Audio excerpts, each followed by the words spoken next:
Okay, hi. Um, we're going to talk a little bit, try to make up some lost ground because we've had some bad weather. So we're going to talk a little bit about Chapter 11 in Donna Wood's book, Egoism. And particularly, I'm going to talk a little bit about Ayn Rand, who's a rather famous author, philosopher from the 1900s. And I've been advised, I've done some of these talking head videos before, and I think it's generally true. I've been recently advised by some colleagues that you do one take and then you just put it up. So I'm not going to be involved in any editing or anything like that. I do have the PowerPoints printed out, and I'm going to kind of follow them quickly. And also I want to keep, I might do 2 videos. I'll try to keep them to somewhere in the 10 to 12 minute range, which I think is probably best. So we're entering an interesting section of the course, which has to do, at least there are a couple chapters here that have to do with moral theories. Explanations as to how we live the good life, what is right and what is wrong. And we're going to look at 4 chapters in Donna Wood. She's actually got 6 total. We're going to start with egoism, then a little, in the next few weeks we'll get to utilitarianism, rights, and then justice. So if you look at the PowerPoints, we start off with, I invoke the memory of one of the great music stars, at least of my generation, John Lennon, and I ask you to imagine what if you could have complete freedom in your world. What if you could keep all the money and all the wealth that you really made? And we could have an interesting conversation about this and use some examples in class, but we could get to the premise that you don't really get the opportunity to choose how a lot of your money is spent. There's this democratic process that do you really have a choice about whether or not you're going to pay any taxes, for instance? And what if you could keep the money that you actually earn? And chances are, if you've got a job, even if it's only a part-time job, that somewhere on the order of a quarter to a third of your paycheck is gone before you even have a chance to see it. So what if you could keep that money? And what if all of us could do that? Think of the potential benefits we could have to an economy if we could keep what we earn. Now, of course, we're going to sacrifice some things, some protections that we're typically used to. So think about the Securities and Exchange Commission, the Environmental Protection Agency, Consumer Product Safety Commission, Equal Employment Opportunity Commission. There are all these government agencies, and I think there are something like 55, 56 in total. They cost a lot of money to run, and they also cost a lot of money for us to comply with these regulations. They take away a lot of our freedom to act like we want to act. Now, if these agencies really produce value, couldn't the marketplace do it more efficiently? So imagine, for instance, if you had a choice between, do you want an airbag on your car? Why should the government tell you or force you to have an airbag on your car? Why should the government require us to have catalytic converters on our car, which reduce the pollution? Well, the argument is we all have to do this, but what if we don't want this? What if we're not, what if we're not really willing to spend the money on it? If we value a clean environment, we'll pay for it. The marketplace will give it to us. Again, you can imagine we're going to go off into some we could go off into some interesting conversations about personal choice, personal responsibility, whether the marketplace could really deliver on what you really want if you want a clean environment. We could also talk about cheating or free riding in a way. So imagine that as kind of a setup. And this leads us to anyway, it's a nice segue into this one theory, moral theory called egoism. The theory that your primary responsibility, your ultimate responsibility, is to provide for your own happiness, is to take care of yourself. And there are a couple of kinds of egoism, actually 3, that Donna Wood talks about. We're primarily interested in 2, and even particularly 1. She talks about psychological egoism, which is descriptive in nature. People are self-centered because we have to be in order to survive. We can't help it. So it describes the way things are. Ethical egoism, which is our real interest, is about how things should be. That we really should be self-centered. We should be self-interested and self-motivated. Our own happiness should be our primary goal in life. There's a third one called minimalist egoism, and anyway, you'll read about the definition in the textbook, but particularly the emphasis in chapter 11 in egoism here is on this is the way it should be. And if you think about a capitalist or market-based economy, it's not surprising that we use a lot of egoistic kind of assumptions or principles, because we assume that people are going to be self-interested as they choose transactions that they're involved in.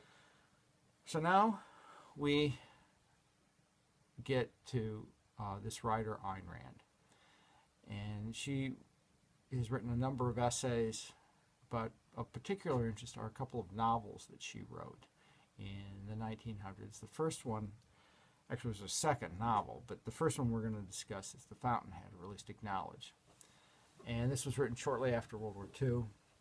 And then her third book, which is really kind of, I don't want to say masterpiece, that's not really quite the right word, but one of her very notable books, Atlas Shrugged, which was published, I believe, 1956, 1957, something like that. The personal history of Ayn Rand bears a little bit of attention. Ayn Rand was born, I don't know her birth name. She was born to Jewish parents in, I believe, St. Petersburg. She grew up in St. Petersburg, Russia, 1905, I believe. And she's 12 years old at the Russian Revolution, 1917. And as I've read it, she came from a kind of a fairly well-off, middle-class merchant family in St. Petersburg. But after the revolution, the family lost everything. And it was kind of devastating. I mean, personal property of theirs was seized, and so she saw this complete change in Russian society as a young woman, and she absolutely despised it. Shortly thereafter, she was sent to the United States to live with relatives. And so she really kind of comes of age in the United States and has fled her homeland and has just had a very bad experience back in Russia with communism. Here in the United States, as she grows up and she as a young woman, she moves in the 1920s. She moves to Hollywood, and she works for some movie studios, I believe, in costume design or costume sets, and starts writing some essays, writing some short screenplays, and eventually her writing really kind of takes off. And shortly after World War II, some of her own philosophies really begin to coalesce around the idea that socialism or collectivism and altruism, the idea that altruism is kind of the opposite of egoism, the idea that our moral responsibility is not to ourselves, that's egoism, but altruism maintains that our moral responsibility is to others. So I might ask you the question, so for instance, why do you give money to charity? I assume most of you give money from time to time to charity, and certainly when you get jobs, you're going to probably think a little bit more about charity. I said, well, why would you do that? And there are kind of a couple of reasons that people will talk about when they talk about giving money away or, for instance, volunteering. And one is that there are numerous points of self-interest. I do it because I feel I want to do it. I feel like I'm a better person when I do it. Or I feel like it improves my community. If it improves my community, that's good for me. Altruism says, no, you should do it because it's good for somebody else. You should do it not because you're expecting something in return, whether it's a feeling of even if it's a feeling of self-satisfaction, that might occur, but your obligation to others that's why you should help them out. If you have money and somebody else does not, you're obliged to help them out.